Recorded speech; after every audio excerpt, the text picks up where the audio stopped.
I want to say a couple things before we get rolling. One is, every single song that we just sang, every praise we gave for all of the things that we talked about just now, and all those worship songs are in this sermon. I just want you to know that.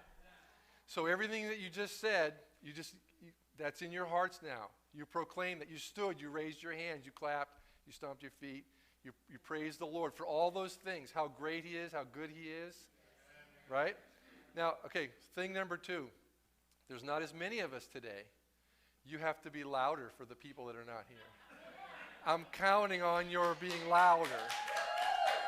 Okay. So thing number 2A is you need to think of our friend Erica. Okay. Come on. Say so.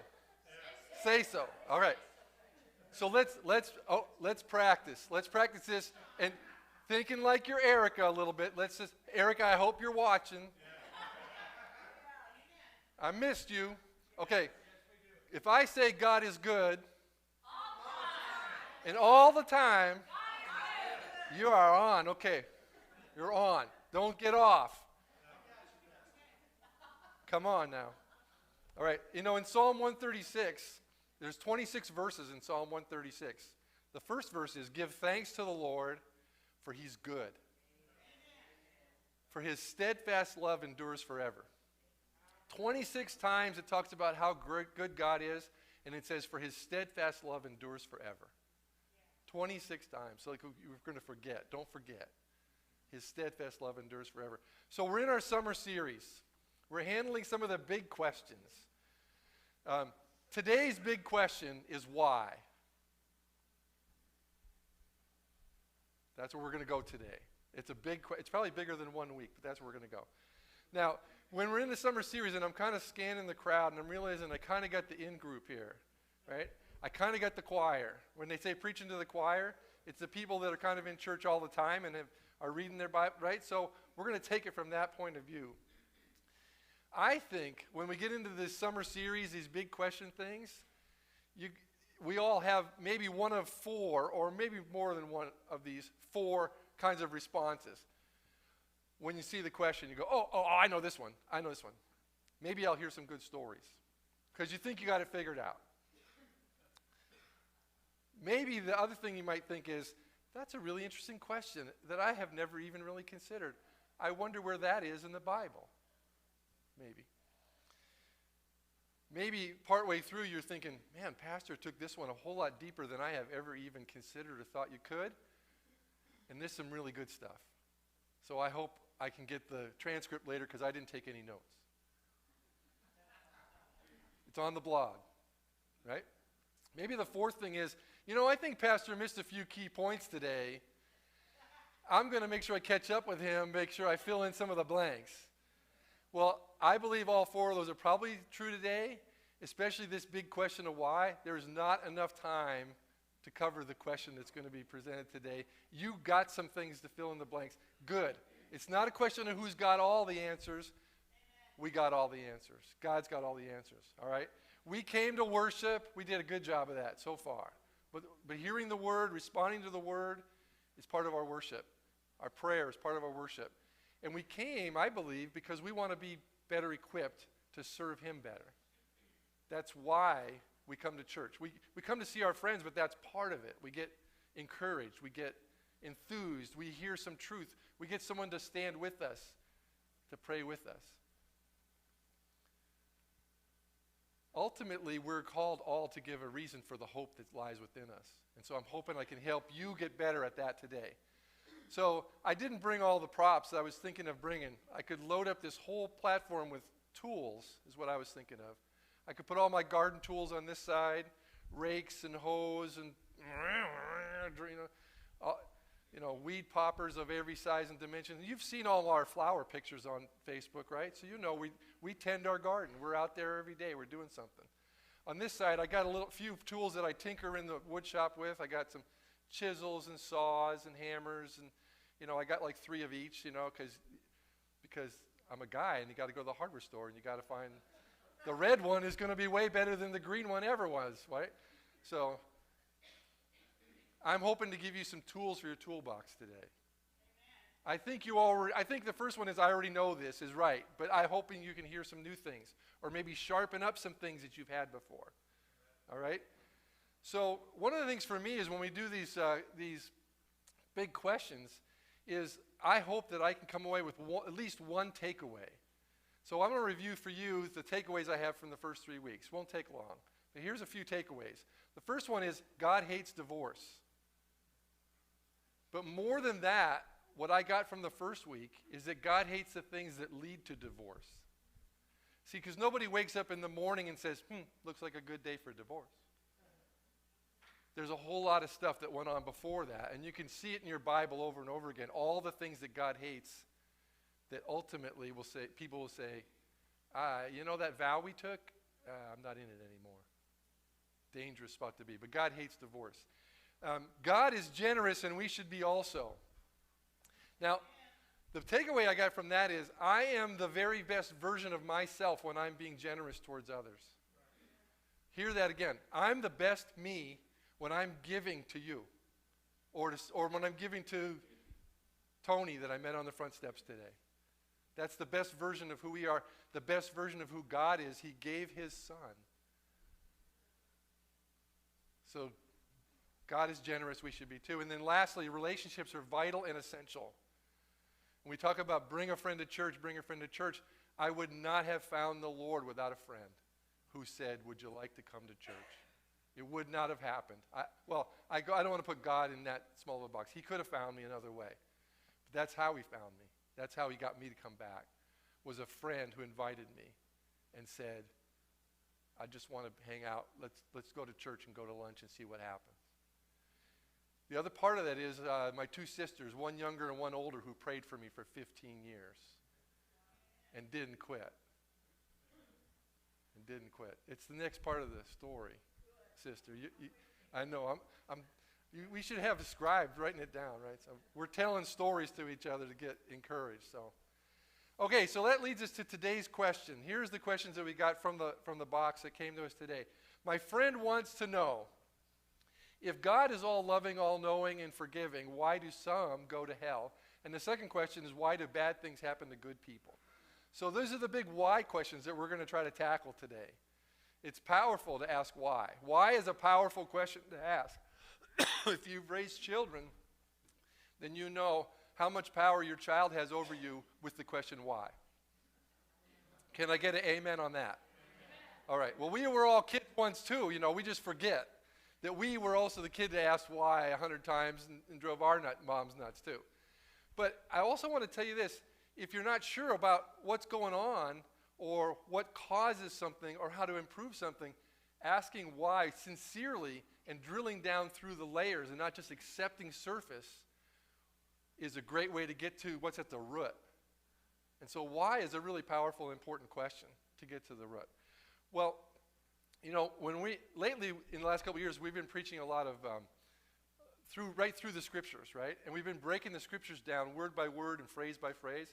I'm going to do a little bit of that expositorial breakdown with this first question. So let's look at the first question. The first phrase says, my friend. And I want to say, yes, my friend. Yes, we should all have friends, saved and otherwise. We should all be out there being friends, be in our community, be in our workplaces. Don't shirk away from people. Be a friend. My friend is a great thing to be. And to say that I have a friend. And the second thing that they say is they want to know. My friend wants to know. Unfortunately, too often, and it seems to me in this day and age, people don't want to know.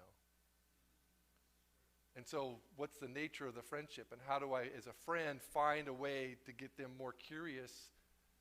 But this friend wants to know. So I say, hallelujah. My friend wants to know. That friend you should think about, how can I be so generous with my time and attention and information to that friend? They want to know. Ecclesiastes 3:11 says this, God has made everything beautiful in its time. Also, he has put eternity into each person's heart. God's made us with eternity in our hearts. He's made us to want to know. But there are things that we have to drill the why drill down through to get to what's at the root of what do they really want to know. And I think all of us are wanting to have certainty in our lives, especially in these uncertain times. You know, what's happening now we call them uncertain times, they've always been uncertain times. It's just that we all can kind of see stuff more than we used to be able to see it. It used to all be more camouflage and like it's all going to be okay, but some of the curtains are being pulled back, and it seems like it's getting more outrageously uncertain. Right? Our sensibilities don't seem like that makes any sense anymore. We want some certainty. And the next phrase in this question says, my friend wants to know if God is all loving, all knowing, and forgiving. Well, I just want to tell you this. God is good. Should we practice that again? You did good. No, you did good. God is good all the time. So for some of us, I think people mainly in this room, for some of us, maybe some of our friends online too, that's a settled question. You're not questioning that. I won't ask for hands. For others, though, this is a very big question. This is the big question. I think this is actually the big question here. Not the why part of the question, but the if God part of it is the bigger part of this question. If God. And as we're going to see today, hopefully I can spell this out for you, give you some tools for your toolbox. There's some really huge matters of faith and justice and free will and choosing. And so a lot of it comes down to if I, not if God. So let me give you a few basics, because it talks about why do some go to hell. Let's give just a few basics, put them out there, and then we can move on. Heaven is where God abides. Basic. Heaven is where God abides. And, by the way, he's engaged. He's not separate, far away, distant from us. He's engaged with those that he loves. He's engaged with those that trust him. And he's trying to be engaged with everybody he can.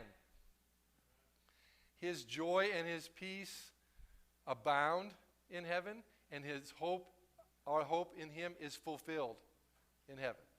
Hell is everywhere God is not. It's a state of constantly being apart from God. And you're conscious of that. You're aware that you are not with God. And that's obvious, and it's tormenting. That's what hell is. There is no joy, peace, or hope in that scenario. Both heaven and hell are eternal, and there's no transfers. There's one time, and there's one decision. So let's go back to this question of if God is all loving, all knowing, or all forgiving. Let's go through a few definitions on this. The definition, I'm going to give contrasting definitions for each of these phrases. One is going to be from a worldly dictionary type scenario, and then the other one's going to be from the Bible. So the definition of loving from www.yourdictionary.com. I couldn't find a more plain, everyday, this is about as good. Okay, the definition of loving is a devoted person or an expression of love. An example of loving is the feeling a mother has toward her child. A loving feeling. The action of the verb to love. Expressing a large amount of love to other people. Being affectionate. Like my loving wife. Jeremiah 31:3 says, I have loved you with an everlasting love. Therefore, I have continued my faithfulness to you. God is all loving. It's everlasting. But hang on that word faithfulness for a minute. And just go back to the things I've learned the last 3 weeks. What do we say about couples when one of them does something that causes the marriage to break up? How do we describe them? They're unfaithful. They've done something unfaithful. It could be in a relationship with another person. It could have been with money. It could have just been you didn't keep your promise. You don't do anything around the house. You're just, but they're unfaithful to the vow that they took. Or what does it mean to be faithful with the resources God has given us? To be a faithful steward. God says his faithfulness to us is forever, and so therefore should ours be. But he doesn't ever quit. His love is not one like humans that's dependent upon feelings, which is what the definition said, this exuberant feeling of love. It's actions. It's follow through. It's I made a vow, a commitment, and I'm keeping it no matter what. God is all loving. But more significantly, I want to tell you this is is that God is the creator and the source of love. It's not simply an attribute of his. It's not simply a way to describe him. In fact, in 1 John 4, we read that God is love. That's your blank on your page. God is love. So here's the scriptures for that. 1 John 4, verses 7 through 16. Beloved, let us love one another, for love is from God. He created it. He gave it to us. Whoever loves has been born of God and knows God. Anyone who does not love God does not know God, because God is love. In this, the love of God was made manifest among us, that God sent his only Son into the world, so we might live through him. In this love, not that we have loved God, but that he loved us. And he sent his Son to be the propitiation for our sins. Beloved, if God so loved us, we also ought to love one another. No one has ever seen God, but if we love one another, God abides in us, and his love is perfected in us. By this we know that we abide in him and he in us, because he has given us his Spirit. And we have seen and testified that the Father has sent his Son to be the Savior of the world. Whoever confesses that Jesus is the Son of God, God abides in him, and he in God. And so we have come to know and believe that the love that God has for us, God is love, and whoever abides in love abides in God, and God abides in him. You know, if we were in a straight mainline denominational church, that could have been the reading today, and it would have been, thank you, God, for the word that you give us that tells us the truth of how you love us and how we should live. They have other words that they use for that. But this is a powerful section of Scripture. Not only am I proving to you God is love, but look what his love does in us and through us, and tells us how to live. Sharpen that saw. Okay, the definition of knowing from the Merriam-Webster dictionary. First, it's having or reflecting knowledge, information, or intelligence. It's shrewdly or being keenly alert or being astute, such as a knowing observer. Or the third part would be it's indicating possession of exclusive inside knowledge or information. You recognize that when they give a knowing smile or a wink and a nod. That's the worldly definition of knowing. But God is all-knowing. So listen to the beginning of Psalm 139, the first 6 verses. O Lord, you have searched me and you known me. You know when I sit down and when I rise up. You discern my thoughts from afar. You search out my path and my lying down, and are acquainted with all my ways. Even before a word is on my tongue, behold, O Lord, you know it altogether. You hem me in behind and before, and lay your hand upon me. Such knowledge is too wonderful for me. It's high. I cannot attain it. Amen. Hallelujah. He knows you're coming and you're going. He knows more about you than you know about yourself, and he's a good God, right? God is good. Even when he's looking at you, he's still good. 1 John 3, 19 and 20 says, by this we shall know that we are of the truth and reassure our heart before him. Reassure our hearts before him. For whenever our heart condemns us, God is greater than our heart. And he knows everything. But he's greater than our heart. He's greater. So God knows everything and everyone, including you. Now, a lot of people hear this and they think, this is maybe where your friend might be struggling. Because they think, I don't know, I've done some stuff. I've been some places. I've made some decisions. I've been through some trials and troubles. I've been wounded, and I've wounded others. I've been lied to, and I've lied to others. I've been stolen from, and I've stolen from. Name a commandment, and I've been on both sides of it. There's some people thinking that. That's our heart condemning us. But the scripture just says, whenever our heart condemns us, God is greater than our heart. He already knows all that stuff. That's not how God sees it. That's not the end of the story. It's real good news. And the other part of this good news is that none of that, not one moment of that, disqualifies you from God's grace and mercy. It can't be disqualified from God giving his gift freely. And that leads to forgiving. What's the definition of forgiving? Psychology Today. I used to have a subscription back in the day. Back in BC, I had a subscription. Forgiveness is the release of resentment of anger, or anger. Forgiveness is the release of resentment or anger. Forgiveness does not mean reconciliation. I'm already gulping now, right? It's a part of it. One doesn't have to return to the same relationship or accept the same harmful behaviors from an offender. Forgiveness is vitally important for the mental health of those who have been victimized. So if God were to apply that kind of forgiveness, yeah, you did that. Yeah, fine, go on your way. I want nothing to do with you. I don't have to return to that relationship. But God is not limited by our emotions and by our fear of what might happen in the future. He's not limited at all. In fact, his forgiveness is so much greater, so much deeper, so much wider, so much more. God's forgiveness is complete. As far as the east is from the west, into the ocean that is so deep that nothing will ever come back up out of it. That's where everything goes. And he not only forgives it, he forgets it. God is forgiving. Psalm 86, 1 through 7. Incline your ear, O Lord, and answer me, for I am poor and needy. Preserve my life, for I am godly. Save your servant who trusts in you.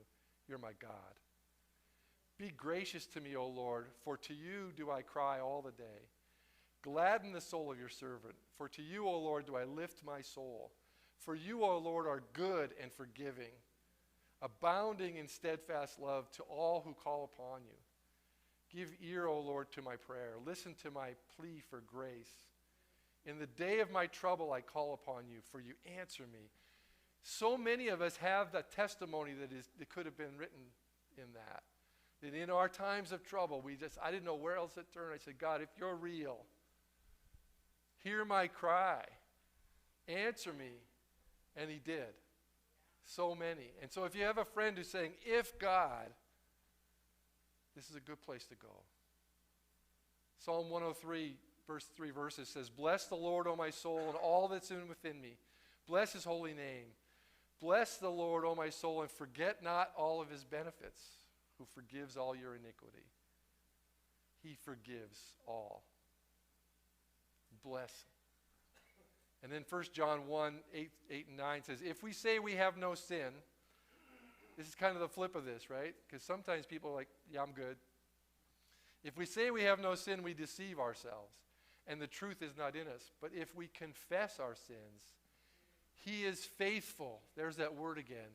He's faithful and just to forgive our sins and cleanse us from all unrighteousness. God does the whole work. All you got to do is show up at the front door of the car wash and walk. He'll take you by the hand and walk you through that thing. That's all you got to do is show up. Say, God, I'm a sinner. Yeah, I got you. Let's get you clean. Here we go. And it's a complete scrub. It's the $40 level. The sneakers on the sides, the guy outside is putting the polish on it, they're vacuuming the inside. It's a full deal. Now, some of you might be thinking about this word I said that said God is faithful and just. And today's why question often raises this question of, well, some go to hell because God is just. I want to say that's true. It's just not enough information. It'll stop the conversation. But it does say God is just. Well, what does that mean that God's just, but yet he's forgiving? Because justice gets on our minds. We want things to be fair. That's that thing that happens in the month of September in Puyallup, by the way. Cotton candy, roller coasters, that's a fair. We want justice, but we want grace and mercy together with that. That's all of God. And you can't just have one, you got to have it all. If there's no need for justice, then what's the value of grace and mercy? If justice isn't justified, if you don't deserve the penalty, then the grace and mercy are meaningless. So it's all part of forgiveness. You have to be guilty to be forgiven. Amen? In all of these things, loving, knowing, forgiving, our human definitions and understandings depend on our feelings and only on our surface level experiences. And they often depend on our fear of what the future might look like. Pain, rejection, hope for a blessing of some kind. And so if we wonder and worry about whether if God is like us, then we're likely not to trust the fullness of his blessings, his mercy and grace. And that makes us wonder, why does some go to hell? How could that God do that? I would never do that. I would never send someone to hell. Would you send someone to hell? I would never. That wouldn't be fair. But God's not like us. He's good. Oh my gosh. God's good. Yes, even right now, right in this moment. Thank you to my dear wife. Extra bonus points for that. Thank you. This is unrehearsed, by the way, unrehearsed. But he's faithful. He always loves us. Is God, he always knows us. He's always understanding and forgiving us. He has compassion all the time. This is who God is, not a description of how he works. It's who he is. So perhaps we can restate the question, rather than it saying if God is all of these things, to since God is all loving, all knowing, and all forgiving. Since he is those things, now why do some go to hell? Why? You might also say, why do some go to hell and others go to heaven?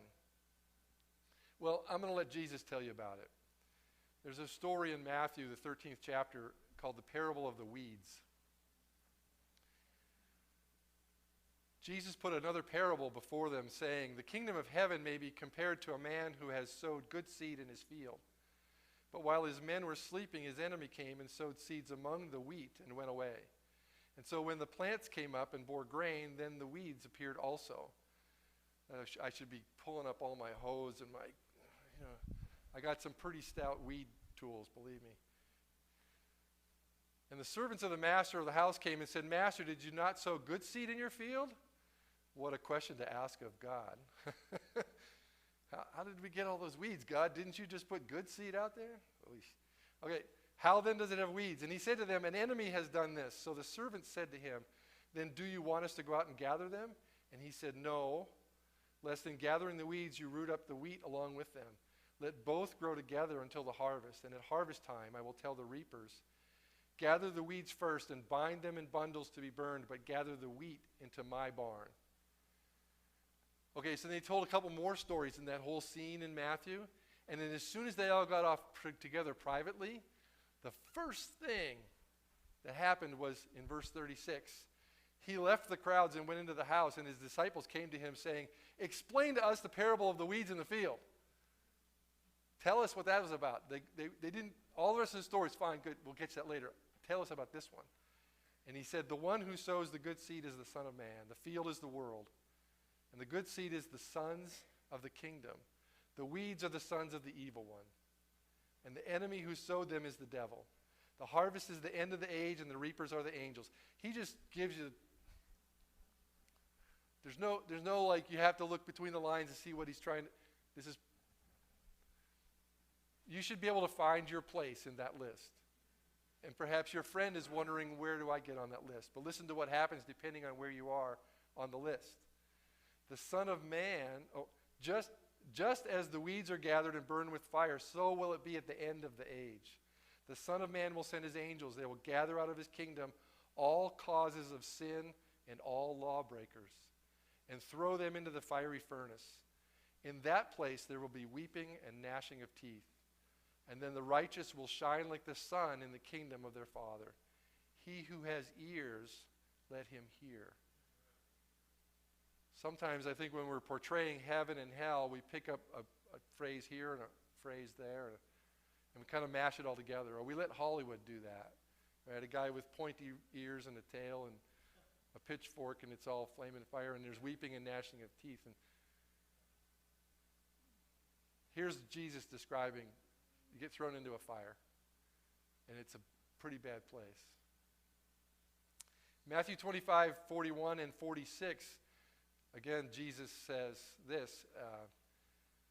It's time when he's describing what's going to happen at the end. He's actually going from a grain analogy to a livestock analogy, same situation. It's when the sheep and the goats are gathered. He puts some on the left and some on the right. And he says, he's describing it. He says, then the king will say to those on his left, depart from me, you cursed, into the eternal fire prepared for the devil and his angels. And these will go away into eternal punishment, but the righteous into eternal life. Again, a very clear portrayal of our basics of heaven and hell. They're eternal and there's no transfers. So why do some go to hell and others go to heaven? We're still on that question. Since God is so good, you've even told me that 6 times already today. God is good, right? He's good, right? Well then, I guess maybe the next thing to do would be to ask your friend, why do you think some people go to hell? Knowing what we know now about God and about the decisions before us, why do some go? What do you think they might say? What would be some answers why a person might say that? If you've already overcome the it's not fair part, because God is just, and it's his justice that leads to his mercy. I think that there's probably a number of reasons. Maybe I could pick out what I think are some of the top ones. Some people don't credit Jesus as being God, or God as being God. It's all a fable. Some people have a really difficult time living up to the standards that he sets. My lifestyle and Jesus' lifestyle aren't matching up very well, and I just don't think I can get there. I'm living my truth. And who are you to question my truth with what you call the truth? But we know that we've surrendered our truth to his truth. And so, but that's a reason why they might say, okay, that's all well and good, but I think that also past woundings and disappointments, I've tried. The last 6 churches I've been to, they just told me I was no good and I needed to go away. I couldn't sit in the front row because I smelled too bad. I couldn't clap on time. I don't know what the problem was. I wasn't given enough. I've been wounded. Or I saw how other people wounded each other. I saw how they treated that guy who had a hard time but wanted to make it right, but the church shunned him. And then that church split in half. They couldn't decide what color carpet to get because it wasn't going to match the chairs. But some guy came in with $20,000 and got to make the decision. Bunch of hypocrites. So I left that place. Those are real stories. That's real stuff.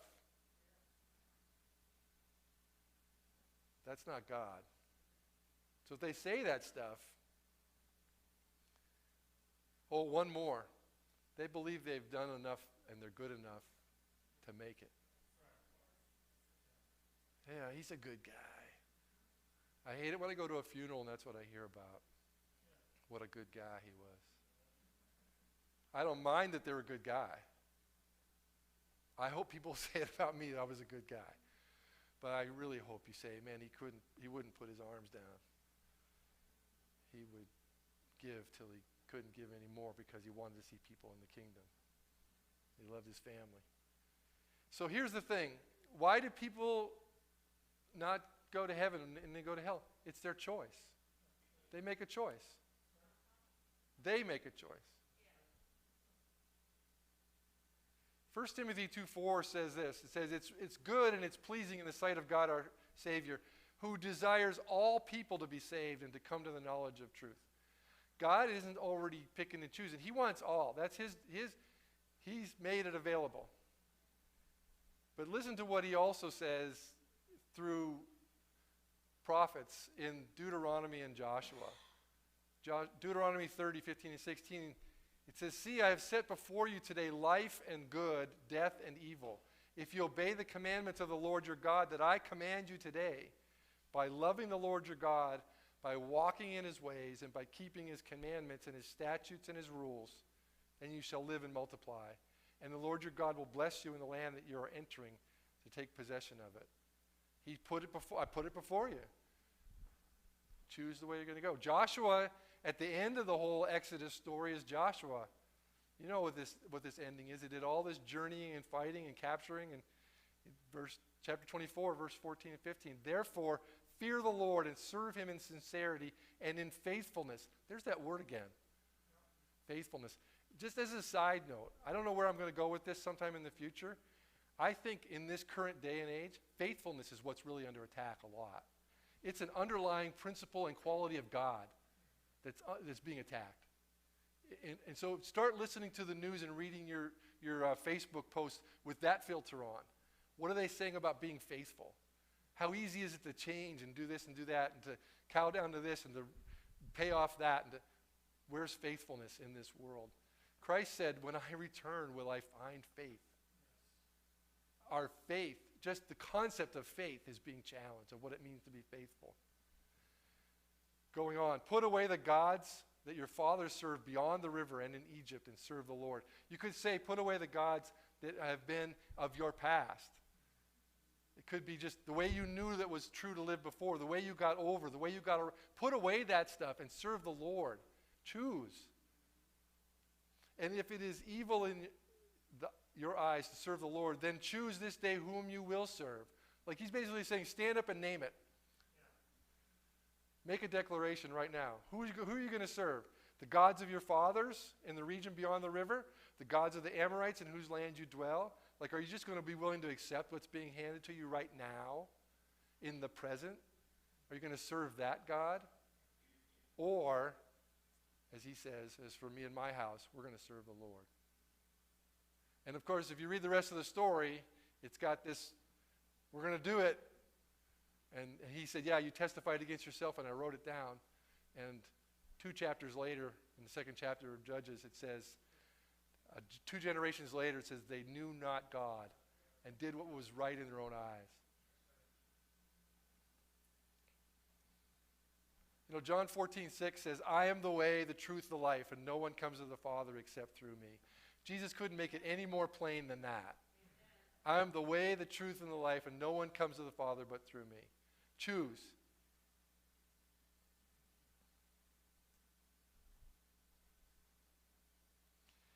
Second question, why do bad things happen to good people?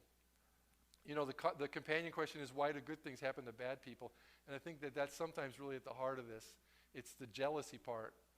Like, wait a minute. I'm working hard. He's not doing anything. You know, the boss that steals your thunder, or the guy who always wins the lottery or something. I don't know. The short answer is this, to why do bad things happen to good people and good things to bad people. Blessings of God and curses of sin impact all people on the earth. All of us are somehow impacted. He's not laser focusing every single thing. That this earth is being impacted by both the blessings and the curses, both directly and indirectly. But I also want to tell you that when we get God's forgiveness, we also get his benefits. And just like I told you earlier that every song we sang this morning was in this sermon, so was the verse that Pastor did not walk through the door with, but was inspired by the Holy Spirit to come up here and read to us in our prayer. It's now going to be read to you from my sermon. This is a message God wants to get through to us very clearly today. Psalm 103, bless the Lord, O my soul, and all that is within me. Bless his holy name. Bless the Lord, O my soul, and forget not all his benefits, who forgives all your iniquity, who heals all your diseases, who redeems your life from the pit and crowns you with a steadfast love and mercy, who satisfies you with good, so that your youth is renewed like the eagles. What a wonderful promise. What a wonderful declaration. This is God's faithfulness to us. This is the truth. This is the blessings and the cursings. And then those of us who are attached to God at the heart have this special advantage. We have these blessings that are more for us. It's promised to us. And then our true treasure waits for us in heaven. Our true treasure. This world is not all there is. Yeah. I mean, we have an amazing future, and we hope for that amazing future, most of which we can't even imagine. We can't even begin. But God is faithful. He promised us. His Son promised us houses gold streets, no crying, lots of parties and rejoicing, meaningful work, relationships that matter. That's all been promised to us. Jesus said, I wouldn't go tell you that if it wasn't true. I wouldn't. Have faith in me. You can't follow me now, but I'm going to make it really good when you get there. In the meantime, I'm going to be there with my Father, interceding on your behalf. Hallelujah. Okay, so why do bad things happen to good people? First, we have to remember that God is sovereign. He is preeminent in power and authority. So when we start asking the why question, we have to remember God is sovereign. Psalm 147, great is our Lord, abundant in power. His understanding is beyond measure. So if you're trying to figure out why God does stuff in your little pea brain, God is so far beyond measure. When it says abundant, it doesn't mean just double. It's so much more. It's effusively so much more than we could even imagine. That's God. He's sovereign. And this isn't so much a reason why God allows it, but it's another truth about his nature. You know the verse in Jeremiah 29, right? I know the plans I have for you. Right? You know that verse. Plans for your welfare, not for evil, to give you a future and a hope. That's a cool verse. If you know the context of it, he's talking to the nation of Israel after he sent them into exile. God did it. God sent them over there. But I know the plans I have. And by the way, before he said, I know the plans you have, he sent them into exile, and then he said, when you get there, build some houses, marry some locals, integrate into the culture, become part of it, bless the city. Like, do their thing with them, but I know the plans I have for you, so don't forget me. I'm faithful, and I'm going to carry it out. And it even goes on to say, in 70 years. So if you're in your 20s or 30s and you got a young family and you're being sent over there, 70, I'm not going to be here when that happens. What kind of promise is this? Well, this is a promise for your grandchildren. This is reversing what happened with Joshua, right? This is the opposite of that. It's saying, look, I can see generation to generation, and I'm sovereign, and I know the plans that I have, and this is the way forward. This is the way that we're going to go. All right, quickly, here's what I think are 4 key reasons why God permits the impact and the curses of sin. He permits it. He doesn't cause it, but he permits it. Just put in your brain, think of Job for a second, and how Satan challenged God, and he said, your servant Job, he would crack in an instant. Just let me have at him. And God said, okay, just don't put your hands on him. And then later he said, oh, yeah, well, it's not working. Let me put my hands. He said, okay, put your hands on him. It still didn't work. Keep that in mind. Here's the 4 reasons. To make obvious the beauty of grace that is freely given. God permits the impact and curses of sin so that his grace, freely given, can be so obvious and so beautiful. Secondly, to make a clear display of true justice. Because, the world is filled with all these counterfeits. All these things have counterfeits. That's what Satan's been doing since the beginning of time. Did God really say that? Right? He's always changing the story, and God wants it to be clear. He wants to he permits the impact of sin and curse to overcome human self-dependence. And lastly, to equip us for service. He allows this to happen. He permits it because he's got confidence, just like he did in Job, that people are after his heart and connected to him are going to come through the same way. We're going to have the same level of faith. We're not going to crack under the enemy's schemes. We're going to receive the mercy and the grace that is so beautiful, but we're going to also carry it out towards others.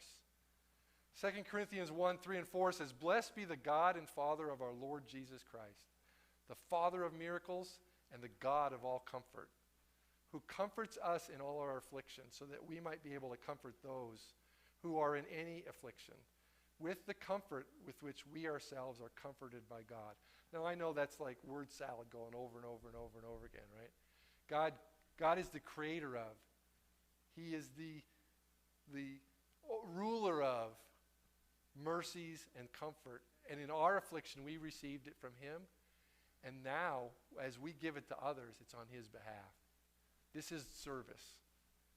This is living out the justice, being reversed by mercy, and then being compassionate to others. You know, a companion question that might go along, I'm going to add to my friend's questions here a little bit, something that might even be preempted to this. Are there actually good people? Because remember, one of the reasons why they don't want to fall in line is like, well, I'm good enough. There's good people in the world. Like, even a lot of philosophies in the world would say, I believe in the inherent goodness of people. You know? Well, it's all love and peace, man. It's all good. Like, if we're all happy. Like, even that phrase, like, I'm good. Like, we say it all the time. We say it too. How you doing? I'm good. No, you're not. God is good. But are there good people? You see how the language here, the culture is changing what we say, even about ourselves? How you doing? God is good. Right? Rather than I'm good. We've allowed that to become our phrase. Just like, what do you have a passion for? This is a soapbox of mine. What do you have a passion for? Who's got a passion for dogs? Chocolate. Travel. Right? I mean, I could go on and on. Specific dogs, schnauzers, right? So, but you know, in the Bible, and in older translations of the Bible, like the King James, the word passion is only used once, and it talks about Jesus going to the cross. That a man would lay his life down for another is true passion. Not that I would sell my soul for a chocolate bar. I'm just saying, the language in our culture is causing us to water down our testimony, our witness, and the truth of God's love. So are there any good people? I would say no. Listen to these verses. Ecclesiastes 7:20. Surely there's not a righteous man on earth who does good or never sins. Romans 3, for all have sinned and fall short of the glory of God. And 1 John 1, if we say we have no sin, we deceive ourselves, and the truth is not in us. Now remember earlier, though, I said, don't let your heart condemn you. So you have to recognize, I'm not a good person without God. Right? I'm not good. I have sinned, but I can't let that condemn me to where I don't accept his mercy and grace and forgiveness. You get it? You see how the formula falls together? You're putting this all in your toolbox, right? When you're out there digging the roots out of the garden with your friend who's got this question, this is what you can use this stuff. So another way to say maybe this question would be, does anyone deserve hell? If there's nobody good, then does anybody deserve hell? Do we deserve it? How can a person avoid hell and gain heaven? What is the book of life? You know, sometimes it gets into that, right? I keep hearing about this book of life thing. It's kind of connected. So the fact is, we all deserve hell. But God has provided the way for us to avoid it and to gain heaven. He gave us Jesus. There's going to come a day when everybody is going to acknowledge Jesus. Every knee is going to bow, and every tongue is going to confess. But we also read in our Bibles that there's still some who won't turn to him. So let's look at the picture in Revelation of what happens at the great white throne of judgment. Revelation 20. I saw a great white throne and him who was seated on it, and from his presence earth and sky fled away, and no place was found for them. And I saw the dead, great and small, standing before the throne, and books were opened. And then another book was opened, which is the book of life. And the dead were judged by what was written in the books. So the first books are actions, words, deeds. It's according to what they had done. In verse 13, the sea gave up the dead who were in it. Death and Hades gave up the dead who were in them. And they were judged, each one of them according to what they had done. And then death and Hades were thrown into the lake of fire. This is the second death, the lake of fire. And if anyone's name was not found written in the book of life, he was thrown into the lake of fire. So this is a description of the judgment and how important your name in the book of life is. super, uber important. Now the thing is, your name in the book of life is important today. It's important. It also relates to how we're going to live our lives today. And it's not just fire insurance. I'm in the book of life. I'm good to go. Now I can, because I got grace to cover all the small story out of Luke 10. It says, you know the story in Luke 10 when Jesus sends the 72 out? Sends them all out. Go where I'm going to go 2 by 2. Don't take any stuff. Find the people that are willing to welcome you. They call it the man of peace. Stay there. Do healing. Declare the nearness of the kingdom of God. If they don't accept you, shake the dust off your feet and leave. It would be better for them, better for Sodom and Gomorrah than them. Like they have a worse fate than the fire and brimstone that came on Sodom and Gomorrah. And so when it's all said and done and they're on their way back, we pick it up in verse 17. The 72 return with joy, saying, Lord, even the demons are subject to us in your name. This is like the follow-up, like a couple weeks after they went out and did what he said, and somebody prayed. Like Dale and I went together as friends because we're partners, so we went and we laid our hands on somebody, and they got their sight back, and they stood up and they walked, and I said, I don't believe it. That would be a natural, in-the-flesh kind of reaction. Like, can you believe what just happened? Well, God did tell us to go do that. Yeah. And so these guys are coming back now going, Jesus, it worked. You told us to do it, and we did it. You won't believe it. It's amazing. And he said, yep, I saw Satan fall like lightning. Don't you love that song? Don't you love that song we sing now? I saw Satan fall like lightning. Behold, I have given you authority to tread on serpents and scorpions and over all the power of the enemy, and nothing's going to hurt you. Nevertheless, here's daily living right now. Nevertheless, do not rejoice in this, that the spirits are subject to you.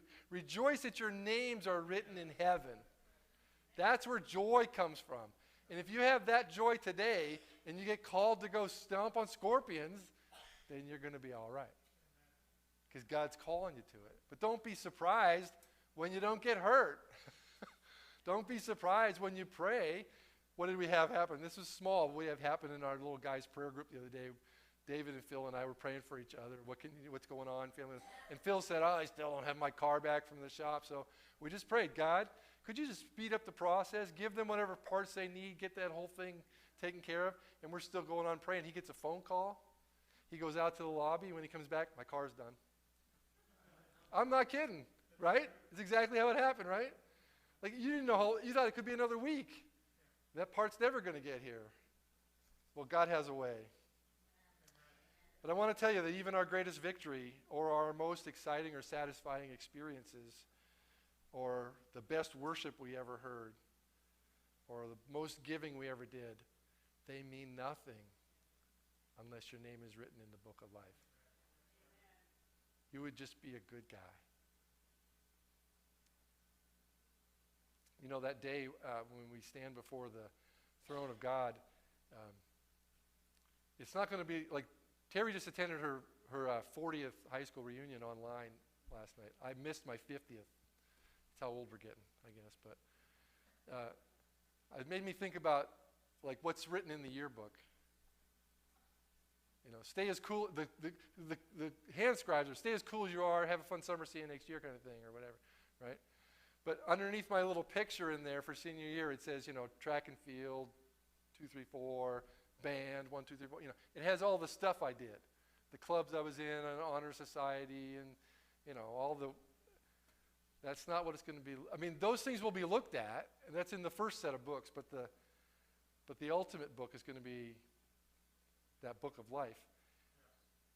And I just got to say it again, there's not a rap sheet, a drug rehab record, a bankruptcy, a string of broken relationships or broken promises. There's no lies, murders, abandonments, desertions, abuses, neglects, or any other kind of failure that can keep your name out of the book of life if you just make the choice.